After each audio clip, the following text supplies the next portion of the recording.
পৃথিবীর সর্বশ্রেষ্ঠ তাফসীর লিখেছেন তিনি। তাকে জেলখানায় দিল জামাল নাসের, দিয়ে একটা ক্ষুধার্ত কুকুর জেলখানার সেলে ঢুকিয়ে দিল, যেই কুকুর মানুষ কামড়িয়ে খায়। আর পুলিশকে বলল, যাও দেখে আসো কুত্তা কুত্তার সাথে কি আচরণ করে। পুলিশ গিয়ে দেখে কুকুর চুপ করে পাহারা দিচ্ছে, আর ওই সৈয়দ কুতুব দাঁড়িয়ে আল্লাহর নামাজ আদায় করছে। প্রত্যেক প্রাণী কাকে চিনে? আল্লাহকে চিনে, আল্লাহর আওয়াজও চিনে। এই জন্য ফজরের সময় দেখবেন কুকুর খুব চিল্লায়, কারণ কুকুর দেখে অনুগ্রহ যায়। তাহাজ্জুদের নামাজ পড়ে এরকম অনেক অফিসার আছেন না নাই? এদের কারণেই দেশটা এখনো টিকে আছে। ভদ্র, অসম্ভব ভদ্র অসংখ্য অফিসার আমি আমার জীবনে পেয়েছি। আমি গত 2 সপ্তাহ আগে ঢাকাতে ঢুকছিলাম রাতে, ফজরের আগে দেখি একটা মসজিদে ওসির ড্রেস পরে একজন অফিসার মসজিদের কোনায় কাঁদতেছেন দাঁড়িয়ে দাঁড়িয়ে।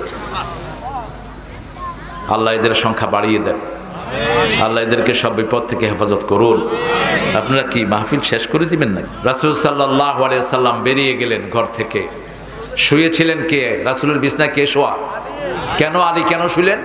ওই আলীর কাছে, রাসূলের কাছে কাফেরদের যা সম্পদ ছিল, টাকা পয়সা ছিল, মণিমুক্তা ছিল, এই সব রাসূলের কাছে আমানত ছিল। সুবহানাল্লাহ। অন্য ধর্মের লোকদের জিনিস যদি হালাল হতো, রাসূল তো এই সব নিয়েই চলে যেতেন মদিনায়, ঠিক কিনা? আর এরা রাসূলকে মারতে ধরছে, তারপরে এদের কোনো সম্পদ রাসূল তসরুফ করেন নাই। আলীকে বুঝিয়ে দিয়েছেন এটা অমুকের, এটা অমুকের।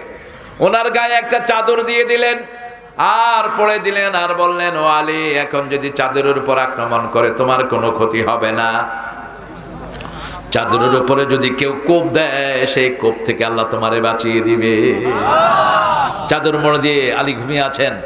সকালবেলা এরা সব ঢুকছে একসাথে, ঢুকে ঠেলাঠেলি করতেছে, এই ওঠেন। আলী মুখ খুললেন। আলী সাহসী না দুর্বল? হ্যাঁ, শেরে খোদা, আল্লাহর বাগ। আল্লাহর কি? আলী যখন উঠলেন, কয় কি হয়েছে তোমাদের? কয় না কিছু হয়নি। রাসূল সাল্লাল্লাহু আলাইহি ওয়াসাল্লাম কই? রাসূল কোথায়? বলছে তিনি তো চলে গেছেন, তোমাদের জিনিসগুলো রেখে গেছে। এগুলো কার কার জিনিস এগুলো বুঝে নাও সব। সুবহানাল্লাহ। অন্যের হক আপনি নষ্ট করবেন না, তাহলে আপনার হক নষ্ট করে দিবেন কে? পিতামাতার সাথে দুর্ব্যবহার করবেন, অল্প বয়সে বিকলাঙ্গ করে দিবেন কে? খবরদার, পিতামাতার সাথে চোখ রাঙিয়ে কথা বলা জায়েজ। একজনের খেদমতের ব্যাপারে কোরআনে আল্লাহ ফরজ করেছেন, আর কোন পীর সাহেবের কথা কোরআনে নাই, কোন হুজুরের কথা নাই, কোন ব্যক্তির কথা নাই, শুধু আছে বাপ এবং মায়ের কথা।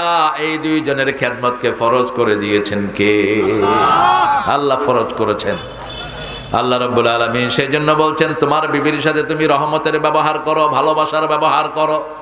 বিবিকে আগে খাওয়া দাও, রাসূল আগে খাওয়া দিতেন বিবিদের।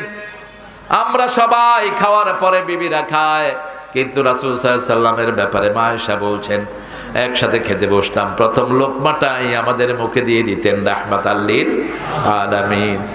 আমি রাসূলের খাওয়া খেয়ে পানি খেতাম, আমার মুখের আইঠা ঝুটা গ্লাসের গায়ে লাগতো, ওই জায়গায় মুখ লাগিয়ে পানি খেতেন রাহমাতাল লিল আলামিন। আমি কোনো হাড্ডি খেয়ে রাখলে সেই হাড্ডি চাটতেন রাহমাতাল লিল আলামিন। স্বামী স্ত্রীর সম্পর্ক কি মধুর ছিল।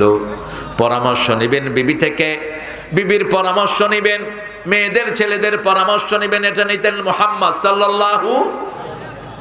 নিজে আপনি স্বাবলম্বী হতে পারবে। সবচেয়ে পয়সা দেখাও না, রফিক ডাক্তার 21 নম্বর আয়াত থেকে আমরা কথা বলছি। ওমিন আয়াতিহি খালাকনাকুম আজওয়াজা, আমার নিদর্শন আমি তোমাদেরকে জোড়ায় জোড়ায় সৃষ্টি করেছি। কে বলছেন? কে বলছেন? আল্লাহর হুকুম মানবো, 5 ওয়াক্ত নামাজ পড়বো। রাজি আছেন তো? কারা আছেন একটু হাত তুলে দেখান। বলেন, হে আল্লাহ, আপনার নামে শপথ করছি, জীবনে আর কোনোদিন ফরজ নামাজ, ফরজ রোজা, ফরজ পর্দা ছেড়ে দেব না। আমিন ইয়া রাব্বাল আলামিন। আমজাদ 1000 টাকা দিয়েছে। আচ্ছা, বিপদে আছে, দোয়া করবেন। বলবো আমজাদ ভাই 1000 টাকা দিয়েছে, আল্লাহ বিপদ উদ্ধার করে দিক। এগুলো বললে তো সময় চলে যাবে। নিয়ে যান, এই বসো বসো। রাসূল আমার ভালোবাসা, রাসূল আমার আলো আশা, রসুল আমার প্রেম বিরহের মূল আলোচনা, রসুল আমার কাজে কর্মে অনুপ্রেরণা, রসুল আমার ভালোবাসা। যখন দারুণ দুঃখ নামে আমার জীবনে জুড়ে, বিপদ আপদে মুসিবতে মরি পুড়ে পুড়ে, তখন তোমার শৈশবে কৈশোর যোগায় সান্ত্বনা, রসুল আমার কাজে কর্মে অনুপ্রেরণা। সাল্লাল্লাহু আলাইহি ওয়াসাল্লাম। আপনারা কি উঠলেন কেন ভাইরা? এটা আপনারা ঠিক করেন নাই। কমিটি আদায়ের কথা, নাটোরে তো আমি প্রথম আসি নাই, যেগুলো গিয়েছো সবগুলো কোনো না কোনো বিপদের সম্মুখীন হবা, তখন আমাকে দুষবা না। আমরা কারো বন্দনা গাইতে আসি না, আল্লাহর কোরআন থেকে কথা বলি। আদব ঠিক রাখবা, বেয়াদবের মতো উঠলা কেন?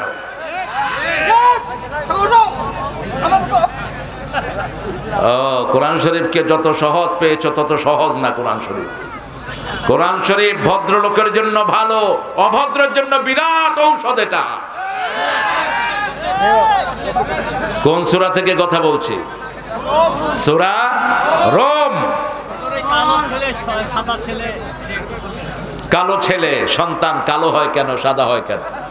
রাসূলকে জিজ্ঞেস করেছেন মক্কার কাফেররা।